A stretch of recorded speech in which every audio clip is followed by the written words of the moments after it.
21 ಹಾಗೂ ಏಪ್ರಿಲ್ 22ರಂದು ಜರುಗಿದ ವಚನ ಜಾತ್ರೆ 2025 ಮತ್ತು ಕಾಯಕ ಯೋಗಿ ಭಾಲ್ಕಿ ಹಿರೇಮಠ ಸಂಸ್ಥಾನದ ಪೂಜ್ಯ ಶ್ರೀ ಡಾಕ್ಟರ್ ಚನ್ನಬಸವ ಪಟ್ಟದೇವರ 26ನೇ ಸ್ಮರಣೋತ್ಸವದ ಬಾನುಲಿ ವರದಿ.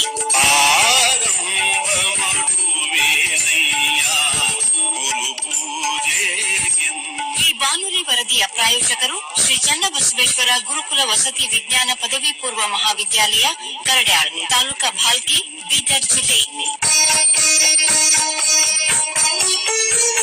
ಇದೇ ಏಪ್ರಿಲ್ 20, 21 ಹಾಗೂ ಏಪ್ರಿಲ್ 22ರಂದು ಬೀದರ್ ಜಿಲ್ಲೆಯ ಭಾಲ್ಕಿಯ ಶ್ರೀ ಚನ್ನಬಸವಾಶ್ರಮದಲ್ಲಿ ವಚನ ಜಾತ್ರೆ 2025 ಮತ್ತು ಕಾಯಕ ಯೋಗಿ ಭಾಲ್ಕಿ ಹಿರೇಮಠ ಸಂಸ್ಥಾನದ ಪೂಜ್ಯ ಶ್ರೀ ಡಾಕ್ಟರ್ ಚನ್ನಬಸವ ಪಟ್ಟದೇವರ 26ನೇ ಸ್ಮರಣೋತ್ಸವ 3 ದಿನಗಳ ಕಾಲ ಅತಿ ವಿಜೃಂಭಣೆಯಿಂದ ಭಕ್ತಿ ಶ್ರದ್ಧೆಯಿಂದ ಜರುಗಿತು.